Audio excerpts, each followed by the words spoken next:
안녕하십니까 여러분. 오늘은 대한민국 출산율에 대해서 말씀을 좀 드리려고 합니다. 출산율이 0.748. 이건 복지가 아니라 국가 붕괴 지표입니다. 오늘은 정치 토론이 아니라 대한민국 존립에 대한 이야기를 하려고 합니다. 2024년 대한민국 합계 출산율 0.748명. 출생아 수가 23만 8,317명. 이 숫자가 의미하는 게 뭔지 언론이 너무 가볍게 다룹니다. 9년 만에 반등, 드디어 바닥을 찍었다. 이런 말들 나오죠. 그런데 여러분, 0.72에서 0.75로 올라간 게 반등입니까? 이건요, 심장 박동이 멈췄던 환자가 기계로 미세하게 맥박이 다시 찍힌 겁니다. 의사가 옆에서 말합니다.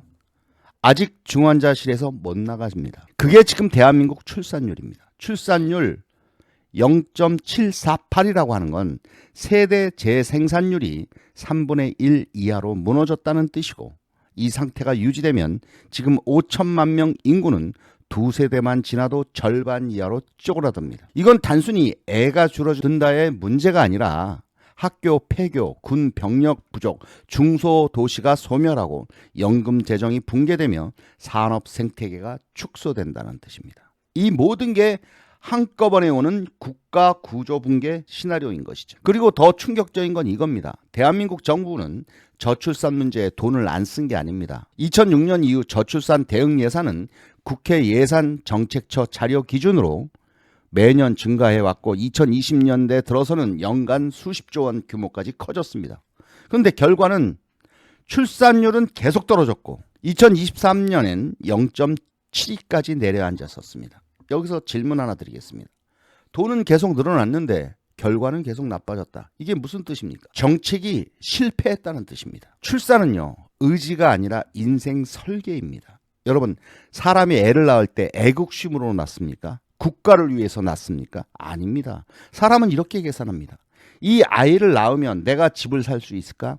회사에서 잘리지 않을까? 내 경력이 여기서 끝나는 건 아닐까? 아이 키우는 비용을 우리가 감당할 수 있을까? 이 네 가지 질문 중 하나라도 아니오가 나오면 출산은 미뤄집니다. 그리고 미뤄진 출산은 대부분 사라집니다. 30대 초반에 못 낳으면 둘째는 거의 없습니다. 그래서 저는 출산을 이렇게 정의합니다. 출산은 감정이 아니라 미래 예측 가능성에 대한 신뢰다. 대한민국에서 그 신뢰를 가장 먼저 무너뜨리는 게 뭡니까? 바로 집입니다. 좌파 정권의 주거 프레임이 청년들을 어떻게 쫓아내는가? 좌파 정권이 집권할 때마다 공통적으로 반복되는 장면이 있습니다. 집값이 오른다. 투기 세력을 규탄한다.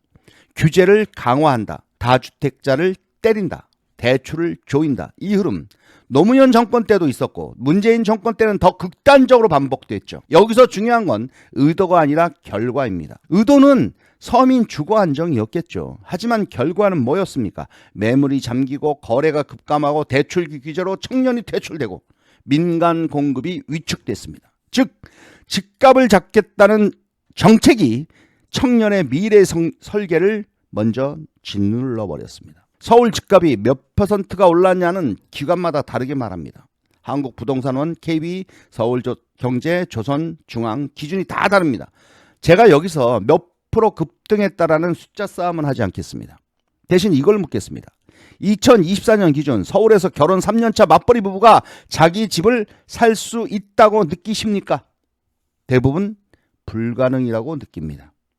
느낌이 아니라 체감 구조가 그렇습니다. 그리고 이 체감 구조가 이렇게 굳어지면 결혼은 더 이상 출발선이 아니라 도박이 됩니다. 집 못 사면 전세라도 가면 되잖아요. 이 말 이제 아무 의미가 없습니다. 전세는 집주인의 인생 리스크를 세입자가 떠안는 구조로 바뀌었고 대출 규제로 청년은 거기서도 쫓겨났습니다. 이제 청년 세대는 이렇게 인식합니다. 집은 노력으로 해결되는 문제가 아니라 태어날 때 정해지는 계급이다. 이 인식이 생기는 순간 출산은 희망이 아니라 무책임한 선택이 됩니다. 여러분, 여기서 중요한 질문 하나를 던져보겠습니다. 출산 장려금을 주는데 왜 사람들은 아이를 안 낳을까요? 정치권은 이렇게 말합니다. 지원이 부족해서 그렇다. 더 주면 나을 것이다. 그런데 국회 예산정책처 자료를 보십시오. 2006년 이후 저출산 대응 예산은 매년 늘어났습니다. 초기에는 수조 원 단위였고 2020년대 들어서는 연간 수십조 규모까지 확대되었습니다. 근데 결과는요. 1.2, 1.0, 0.9, 0.8, 0.7 계속 떨어집니다. 돈을 안 써서 실패한 게 아니라 돈을 쓰는 방식이 완전히 틀렸기 때문에 실패한 것입니다. 출산은 20년짜리 프로젝트입니다.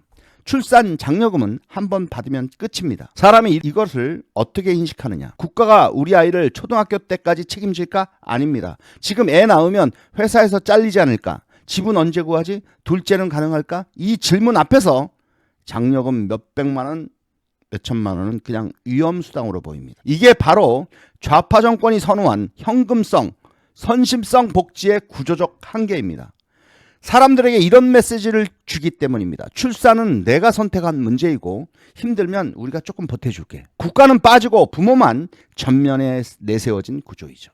이건 장려가 아니라 리스크를 외주화했을 뿐입니다. 출산율 0.748은요. 어떤 의미냐면 병역 자원이 붕괴되고 생산 인구 감소되고 세수 기반이 약화되며 연금과 건보가 재정 압박받고 산업 인력이 고갈되면서 지역이 소멸을 가속화될 겁니다. 이게 동시에 한꺼번에 오는 겁니다. 여러분, 대한민국이 지금 미국, 중국, 일본 사이에서 외교 안보 균형 잡고 살아남으려면 가장 중요한 게 뭡니까? 국력입니다. 국력의 핵심은 GDP가 아니라 사람 수와 구조입니다. 총알은 수입하면 되지만 사람은 수입이 안 됩니다. 이게 저출산의 무서움입니다. 북한 위협, 외교 압박, 이건 모두 외부 변수입니다. 저출산은 우리가 우리를 공격하는 구조인 것입니다. 0.7대의 출산율은 사회의 문제가 아니라 국가 패전 시나리오의 시작입니다. 여러분, 저는 우파입니다. 그래서 이렇게 말합니다. 좌파 정권이 나라를 망친 건 이념 때문이 아니라 주거, 복지, 노동을 바라보는 구조 인식이 틀렸기 때문입니다. 그럼 무엇이 필요하냐? 자, 이제 출산율 올리자가 아니라 출산이 가능한 나라를 만들자로 가야 한다는 것입니다. 주거. 자, 신혼, 출산, 가구는 언젠가 집을 살 수 있다는 예측 가능성부터 회복시켜줘야 합니다. 공급을 말로만 할 게 아니라 실제로 도심에서 체감되는 공급이 절실히 필요한 것입니다. 노동. 출산 육아로 커리어가 끊기지 않게 만드는 건 선택이 아니라 국가의 의무입니다. 제도가 아니라 현실에서 작동되는 구조로 가야 하는 것이죠. 셋째가 돌봄과 교육입니다. 첫째는 감정으로 나을 수 있습니다. 이게 둘째부터는 이게 시스템으로 나와야 합니다. 여기서 무너지면 출산율은 구조적으로 회복이 불가능하다는 얘기입니다. 그리고 좌파가 선거 때마다 표를 위해서 쓰는 젠더 갈등, 남녀 갈라치기로 표를 얻는 순간 결혼시장은 붕괴됩니다. 좌파의 표 한 장 때문에 국가 미래를 망치는 겁니다. 결혼시장이 무너지면 출산율은 다시는 돌아오지 않습니다. 여러분, 이 경보를 키운 건요, 좌파 정권이 반복해온 주거 규제 중심, 현금성, 복지 중심 프레임이었습니다. 출산율 0.748은 통계가 아니라 경보입니다. 경보. 이걸 인정하지 않으면 대한민국은 정권이 바뀌어도 같이 무너집니다. 반대하였습니다.